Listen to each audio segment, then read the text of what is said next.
Sketches by Boz by Charles Dickens. Read by Christian Dickinson. Chapter 1.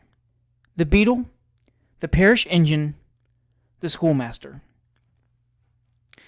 How much is conveyed in those two short words, the parish, and with how many tales of distress and misery, of broken fortune and ruined hopes, too often of unrelieved wretchedness and successful knavery, are they associated.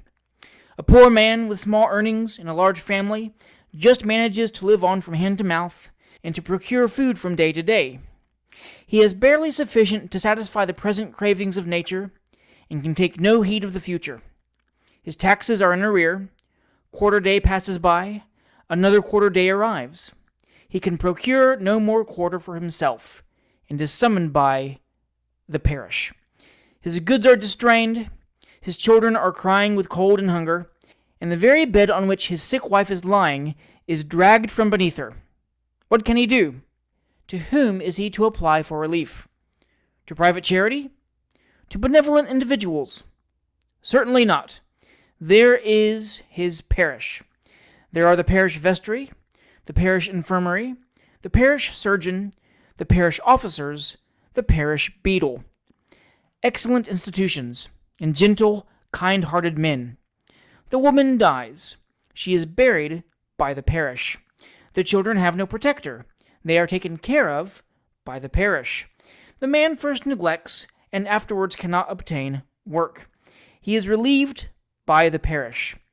And when distress and drunkenness have done their work upon him, he is maintained a harmless, babbling idiot in the parish asylum.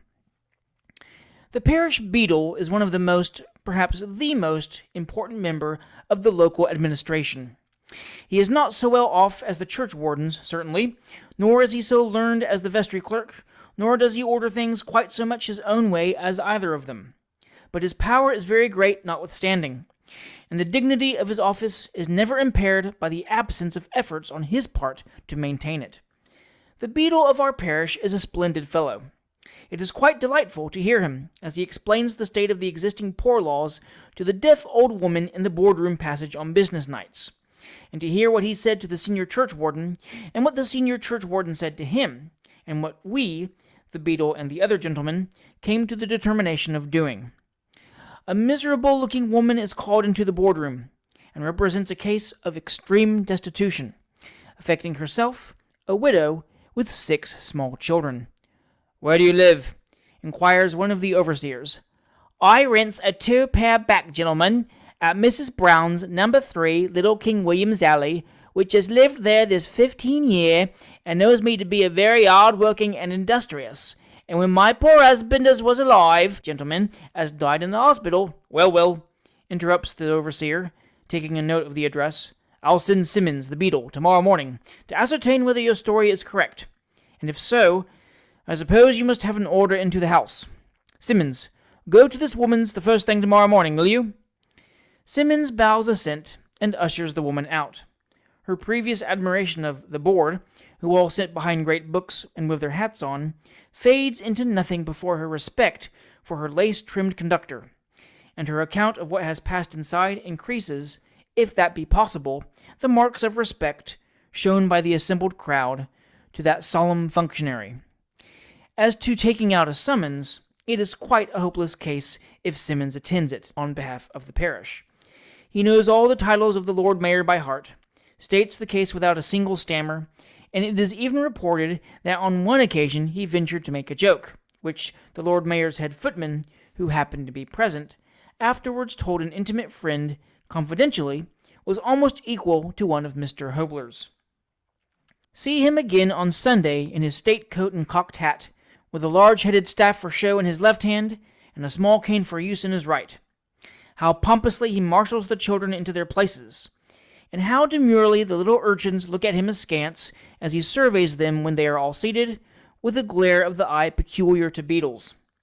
The churchwardens and overseers, being duly installed in their curtained pews, he seats himself on a mahogany bracket, erected expressly for him at the top of the aisle, and divides his attention between his prayer book and the boys. Suddenly, just at the commencement of the communion service, when the whole congregation is hushed into a profound silence, broken only by the voice of the officiating clergyman, a penny is heard to ring on the stone floor of the aisle with astounding clearness. Observe the generalship of the beadle. His involuntary look of horror is instantly changed into one of perfect indifference, as if he were the only person present who had not heard the noise. The artifice succeeds. After putting forth his right leg now and then as a feeler, the victim who dropped the money ventures to make one or two distinct dives after it, and the beadle, gliding softly round, salutes his little round head when it appears above the seat with divers double knocks, administered with the cane before noticed, to the intense delight of 3 young men in an adjacent pew, who cough violently at intervals until the conclusion of the sermon.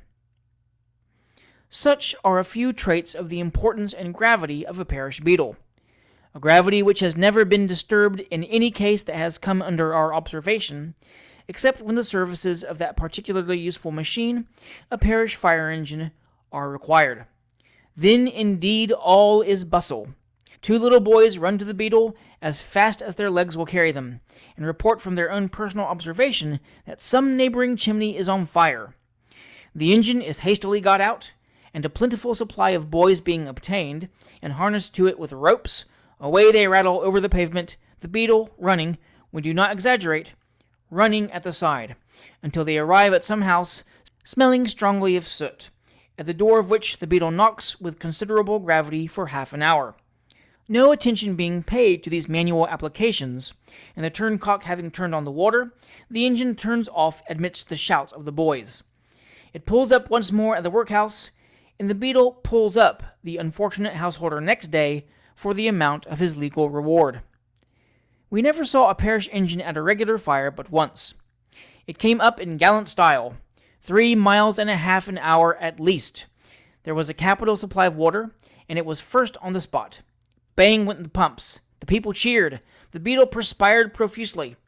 But it was unfortunately discovered that just as they were going to put the fire out, that nobody understood the process by which the engine was filled with water, and that 18 boys and a man had exhausted themselves in pumping for 20 minutes without producing the slightest effect.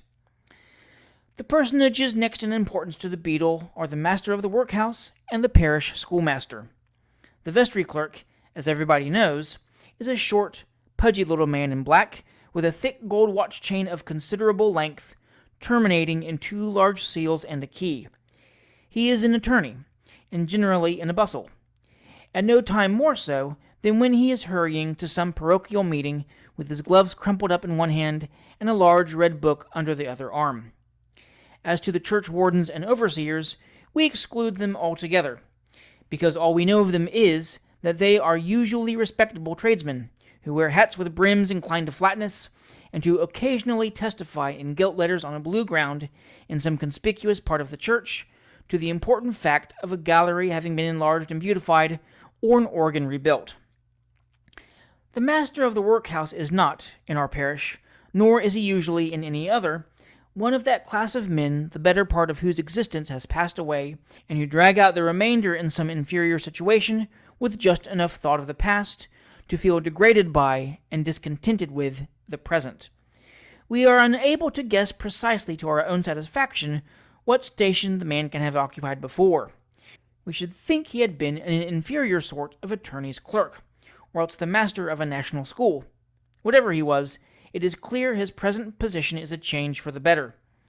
His income is small, certainly, as the rusty black coat and threadbare velvet collar demonstrate, but then he lives free of house rent, has a limited allowance of coals and candles, and an almost unlimited allowance of authority in his petty kingdom.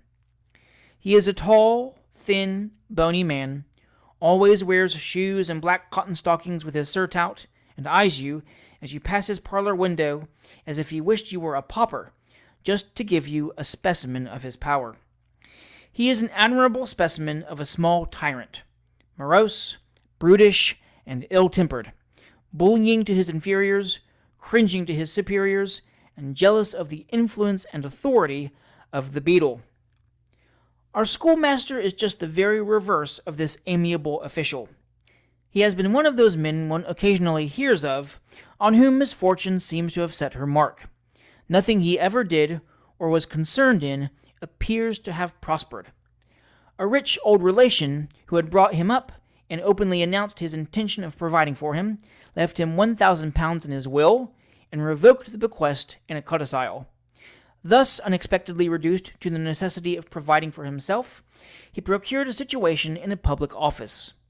The young clerks below him died off as if there were a plague among them, but the old fellows over his head, for the reversion of whose places he was anxiously waiting, lived on and on as if they were immortal.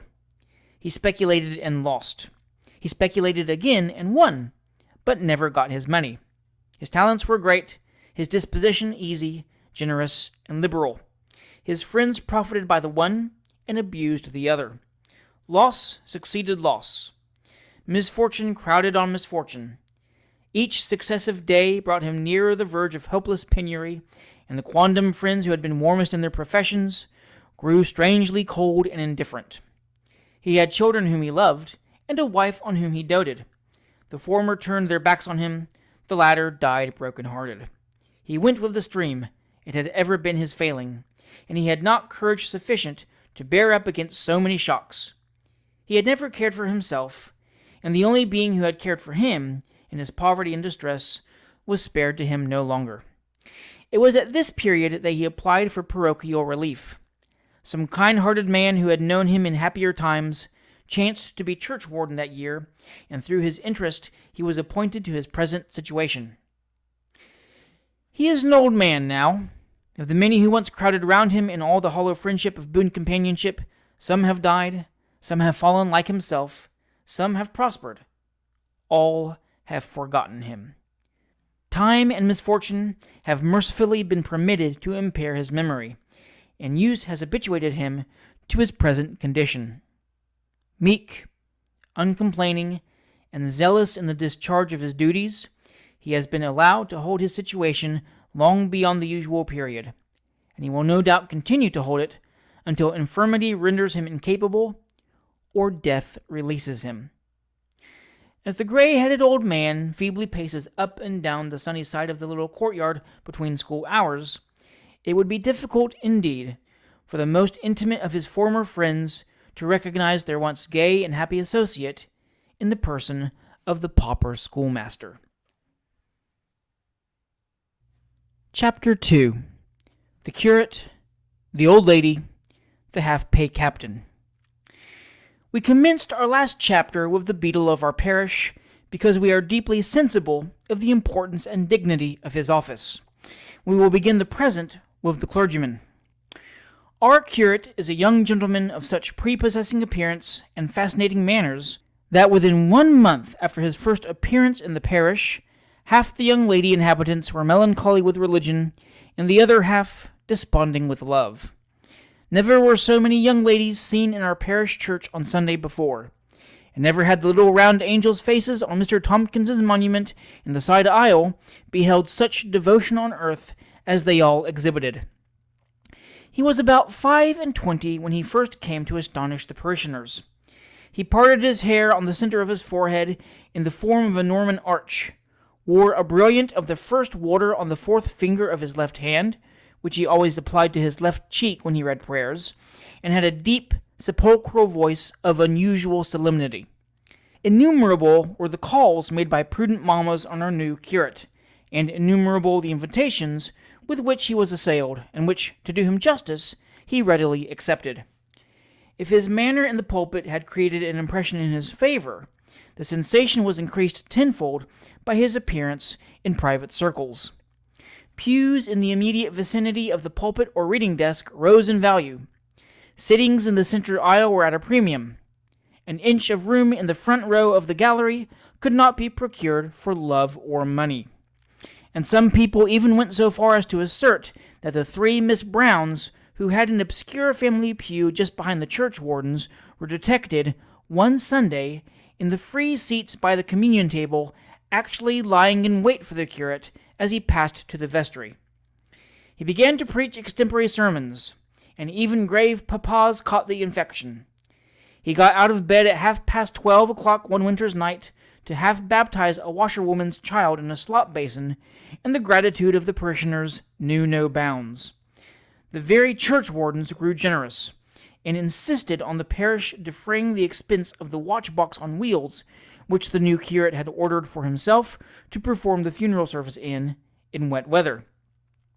He sent 3 pints of gruel and 1/4 pound of tea to a poor woman who had been brought to bed of 4 small children all at once. The parish were charmed.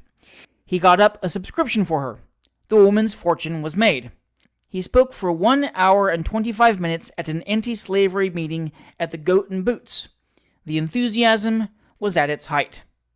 A proposal was sent on foot for presenting the curate with a piece of plate, as a mark of esteem for his valuable services rendered to the parish. The list of subscriptions was filled up in no time. The contest was, not who should escape the contribution, but who should be the foremost to subscribe.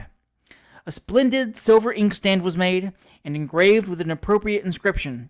The curate was invited to a public breakfast at the before-mentioned Goat and Boots. The inkstand was presented in a neat speech by Mr. Gubbins, the ex-churchwarden, and acknowledged by the curate in terms which drew tears into the eyes of all present. The very waiters were melted. One would have supposed that, by this time, the theme of universal admiration was lifted to the very pinnacle of popularity. No such thing. The curate began to cough. 4 fits of coughing one morning between the litany and the epistle, and 5 in the afternoon service. Here was a discovery. The curate was consumptive. How interestingly melancholy. If the young ladies were energetic before, their sympathy and solicitude now knew no bounds. Such a man as the curate, such a dear, such a perfect love, to be consumptive. It was all too much. Anonymous presents of black currant jam and lozenges, elastic waistcoats, bosom friends, and warm stockings poured in upon the curate until he was as completely fitted out with winter clothing as if he were on the verge of an expedition to the North Pole. Verbal bulletins of the state of his health were circulated throughout the parish 6 times a day, and the curate was in the very zenith of his popularity. About this period, a change came over the spirit of the parish. A very quiet, respectable, dozing old gentleman who had officiated in our chapel of ease for 12 years previously died one fine morning without having given any notice whatever of his intention. This circumstance gave rise to counter-sensation the first, and the arrival of his successor occasioned counter-sensation the second. He was a pale, thin, cadaverous man with large black eyes and long straggling black hair. His dress was slovenly in the extreme, his manner ungainly, his doctrine startling. In short, he was in every respect the antipodes of the curate. Crowds of our female parishioners flocked to hear him, at first because he was so odd-looking, then because his face was so expressive, then because he preached so well, and at last because they really thought that, after all, there was something about him which it was quite impossible to describe. As to the curate, he was all very well, but certainly, after all, there was no denying that, in short, the curate wasn't a novelty, and the other clergyman was. The inconstancy of public opinion is proverbial. The congregation migrated one by one. The curate coughed till he was black in the face. It was in vain. He respired with difficulty. It was equally ineffectual in awakening sympathy. Seats are once again to be had in any part of our parish church, and the chapel of ease is going to be enlarged, as it is crowded to suffocation every Sunday. The best known and most respected among our parishioners is an old lady who resided in our parish long before our name was registered in the list of baptisms. Our parish is a suburban one, and the old lady lives in a neat row of houses in the most airy and pleasant part of it. The house is her own, and it, and everything about it, except the old lady herself, who looks a little older than she did 10 years ago, is in just the same state as when the old gentleman was living. The little front parlor, which is the old lady's ordinary sitting room, is a perfect picture of quiet neatness. The carpet is covered with brown holland, the glass and picture frames are carefully enveloped in yellow muslin, the table covers are never taken off, except when the leaves are turpentined and beeswaxed, an operation which is regularly commenced every other morning at 9:30, and the little knickknacks are always arranged in precisely the same manner. The greater part of these are presents from little girls whose parents live in the same row, but some of them, such as the 2 old-fashioned watches, which never keep the same time, one being always a quarter of an hour too slow, and the other a quarter of an hour too fast. The little picture of the Princess Charlotte and Prince Leopold as they appeared in the Royal Box at Drury Lane Theatre, and others of the same class, have been in the old lady's possession for many years. Here the old lady sits with her spectacles on, busily engaged in needlework, near the window in summertime, and if she sees you coming up the steps, and you happen to be a favorite, she trots out to open the street door for you before you knock, and as you must be fatigued after that hot walk, insists on your swallowing 2 glasses of sherry before you exert yourself by talking.